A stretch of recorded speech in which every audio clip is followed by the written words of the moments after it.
지난주에 열렸었던 프레지던트컵, 국내에서 열려서 많은 관심을 받았었죠. 바로 이 골프 국가대항전인데 이 대회에서 스타로 도약했던 배상문 선수 이야기입니다. 배상문 선수가 이 컵 대회가 끝나자마자 검찰로 송치된다고 하는데 어떤 내막이 있는 얘기인지, 그리고 이 병역을 면제받기 위해서 여러 가지 꼼수들을 쓰고 있는데 그 꼼수들 국정감사에서 지적된 얘기들 저희가 또 재밌게 꾸며봤습니다.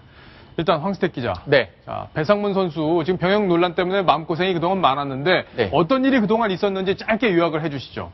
네, 우선 2004년 12월에 이제 국외 여행 기간이라고 그러죠. 병역 의무가 있는 사람들은 국외 여행 기간들을 갱신을 해야 되는데 이게 마감이 됐을 시점쯤에 병무청에서 배상문 선수 같은 경우에는 시간을 더 달라 이렇게 얘기했는데 병무청에서는 나이가 찼으니까 안 된다. 예. 그래서 배상문 선수가 아니다. 나도 연장을 해서 지금 올림픽에 메달을 따서 이런 것들 할 기회를 달라. 하지만 병역법 위반 혐의로 고발을 했는데요. 그랬군요. 그래서 배상문 씨가 프로골퍼가 지금 법에 한번 판단도 받아보기로 했습니다. 그래서 병역특혜 도전 기회를 달라고 행정소송을 제기했는데 결국 패소를 하게 됐습니다.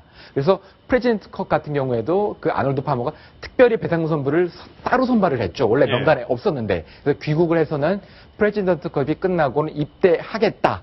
이렇게 밝혀졌고요. 그래서 경기가 끝났기 때문에 지금 현재 검찰에 오늘 대구 남부지검에 병역법 위반 혐의 이런 게 지금 해서 남부지검으로 송치가 됐습니다. 예, 그렇군요. 이번 대회에서 가장 큰 스타였었죠. 이 동점인 상황에서 마지막 대회, 마지막 참가자였는데, 그죠? 마지막 18번을 해서 그냥 실수하는 바람에 네. 아깝게 내줬어요. 사실. 네, 이 팀이 승리했었어요. 예, 하지만 배상문 선수의 활약이 대단했습니다. 프레지던트컵 총 4일째였는데요. 네. 첫째 날 같은 경우에는 일방적으로 유럽연합팀이 밀렸습니다. 네. 하지만 배상문 선수가 둘째 날, 셋째 날 2승 1무 1패를 기록하면서 어떤 이 흐름 자체를 유럽연합팀으로 가져오는 맹활약을 했었는데요. 하지만 박정훈 앵커가 방금 얘기하신 것처럼 마지막 18번에서 아깝게 지금 실수를 하면서 지금 승리를 내주기도 했습니다. 배상문 선수가 이 군입대에 대해서 직접 밝힌 적이 있는데요. 한번 목소리 들어보시죠. 관계 기관의 법적 절차를 따라서 적절한 시기에 입대하도록 하고요. 모든 부분에 대해서는 제가 할 수 있는 부분이었기 때문에 잘 알아보고 절차를 밟아서 하겠습니다. 자, 손소 변호사. 네. 어쨌든 국내 골퍼를 대표하는 선수인데 송치가 되면 이제 어떻게 처리가 될까요? 일단 검찰에서는 수사를 이제 마무리하겠죠. 그 후에 이제 그 범죄 사실이 드러난다고 한다면은 기소를 할 수 있겠습니다. 그런데 이제 기소를 하게 되면은 이제 법원에서 형사 재판을 받아서 처벌 여부가 결정이 되겠는데요. 뭐 다 범죄 사실은 인정을 하는 상황입니다. 그렇다면은 검찰에서 기소를 하지 않고 기소유예를 함으로써 처벌하지 않는 그런 방법을 택할 가능성도 여전히 열려있다고 보여지고요. 또 다만 일각에서는 물론 배상문 선수가 유망한 선수고 또한 뭐 국익에 기여한 바도 뭐 없잖아 있지만 형평성을 볼 때는 잘못한 부분이 있다면 형사처벌을 받는 것이 맞다라는 의견도 있기 때문에 검찰에서 적절한 처분을 할 것으로 보여집니다. 예.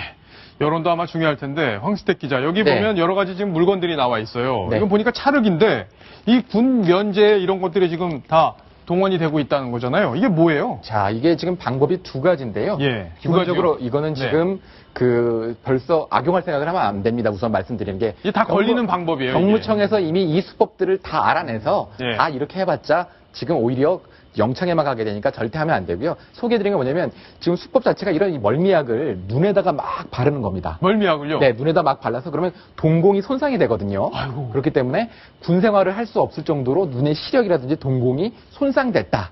이렇게 거짓말로 사기를 치기 위해서 이 멀미약을 쓰고요. 아, 순간적으로 그렇게 됐다가 다시 회복이 되나 보죠? 네, 그렇습니다. 이 찰흙 같은 경우에는 몸무게를 느리는 데 사용이 됩니다. 아, 찰흙으로? 네, 지금 이런 그 체중을 잴 때 지금 가게 되면은 그 옷을 갈아입잖아요. 하지만 은밀한 부위 이런데 찰흙을 몸에 이렇게 붙이는 겁니다. 네, 그래서 체중이 어느 정도 아슬아슬하게 모자라거나 그럴 때 과체중 기준에서 이 찰흙을 몸에 잔뜩 붙여서 기준 체중을 높여버리는 거죠. 아, 이렇게 찰흙이 이렇게 찐득찐득하니까 이렇게 살에다 이렇게 붙인다? 네, 이렇게 붙여서 지금 배 같은 데 붙여서 체중이 늘어나게 되면은 과체중으로 해서 병역을 면탈받는 수법인데 그래요? 자, 이런 거 다 걸립니다. 다 걸리죠? 네, 지금 걸려서 지금 이렇게 된 결과가 나온 거잖아요, 지금. 네, 그렇습니다. 병무청 자료를 보면 지금 가장 많은 게 정신질환으로 위장을 하다. 정신질환. 네, 지금 한 가수가 예전에 있었어요, 맞아요. 예, 그 모 가수가 지금 나는 귀신이 보인다. 귀신이 보여서 귀신이 응급실에 보인다. 간 적도 있다. 예. 이렇게 해서 실제로 면제를 받았다가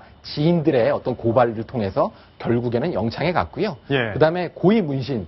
그러니까 문신 같은 경우 온몸에 문신이 있을 경우에 또 면제가 되거든요. 아, 그래요? 예, 그렇겠지만 아, 그러면 다 문신하게요? 그러나 그것도 예. 이제는 안 됩니다. 아, 이제는 안 돼요. 네, 그렇게 예. 저희가 밝힌 것처럼 멀미약 눈에 바르기, 찰흙으로 체중 돌리기 이런 방법들을 써서 아주 교묘하게 병역을 면탈하려고 하지만 이제 수사 기법도 상당히 높아졌기 때문에 이런 시도들은 꿈도 꾸지 마시기 바랍니다. 예, 꿈도 꾸지 말아야 된다. 네. 자, 그러면 손소 변호사. 네. 얼마나 처벌을 받아요, 이런 분들? 이게 그 병역법에 이제 규정이 있습니다. 그래서 도망을 가거나 아니면 입대를 기피했을 경우에는 1년 이상 5년 이하의 징역에 처해지거든요. 그래서 벌금형도 없습니다. 이거는 징역형에 처해지는 것이기 때문에 굉장히 엄한 처벌을 받을 수 있겠고요. 또 예전에 뉴스 같은 데 많이 나왔죠. 뭐 새로운 수법이 나옵니다만 간장을 많이 마시고 찍으면은 X선 검사해가지고 병이 있는 것처럼 나와서 면제된다. 예. 헛소리고요. 아무리 해봤자 지금은 다 걸리기 때문에 어차피 해야 되는 병역 즐거운 마음으로 가는 게 최선일 것 같습니다. 예, 알겠습니다. 자, 꼼수 써봐야 다 걸린다는 이야기까지 정리를 해봤습니다. 자, 이제 다음 소식으로 갑니다. 다음 소식 바로 이겁니다.